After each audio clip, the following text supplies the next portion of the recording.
guys, I'm your Ashwini. So finally Prashant బయటకు వచ్చేసాడు. I'm very very happy about him.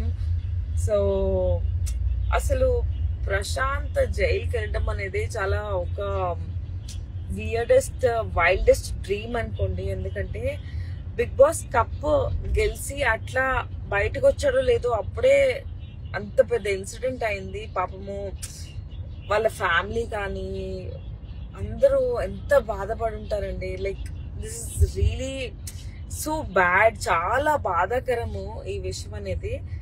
అట్లాంటిది so no matter what జైలుకి వెళ్ళాడు, but finally got his bail. He came back. My brother came back from the jail. అసలు చెప్పడానికి కూడా అస్సలు బాగాలేదు, but still my brother came back from the jail and I'm feeling so happy. And as you guys know that I'm the first person who responded before everybody, because నేను న్యాయం ఎక్కడ ఉంటే అక్కడ ఉంటానండి. you guys know that, right?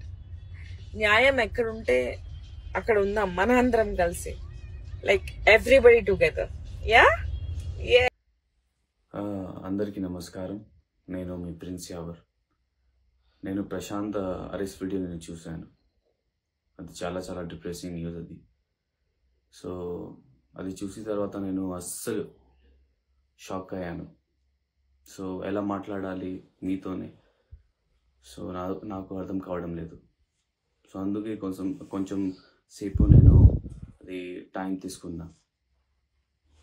So అది ఒక్క మాట ఉంది నా దగ్గర, అది ప్లీజ్ అది ప్రశాంత్కి సపోర్ట్ చేయండి, ప్లీజ్ సపోర్ట్ చేయండి. Is very genuine. ఎందుకంటే అది హౌస్లో నేను చూశాను, అది ప్రశాంత్ నేచర్. సో అందుకే నేను అది ప్రశాంత్తోనే మాట్లాడాను. అది బాండ్ క్రియేట్ అయ్యింది, పెరిగింది ప్రశాంత్తోనే. So please please please please please ఇప్పుడు మీ సపోర్ట్ ప్రశాంత్కి చాలా అవసరం. నా ఫ్యాన్స్ ప్లీజ్ సపోర్ట్ చేయండి. స్పై ఫ్యాన్స్ ప్లీజ్ సపోర్ట్ చేయండి ప్రశాంత్కి, అది చాలా అవసరం. ప్రశాంత్ నా బ్రదర్, మీ బ్రదర్. ఇప్పుడు ప్లీజ్ అందరు కలిసి సపోర్ట్ చేద్దాం ప్రశాంత్కి.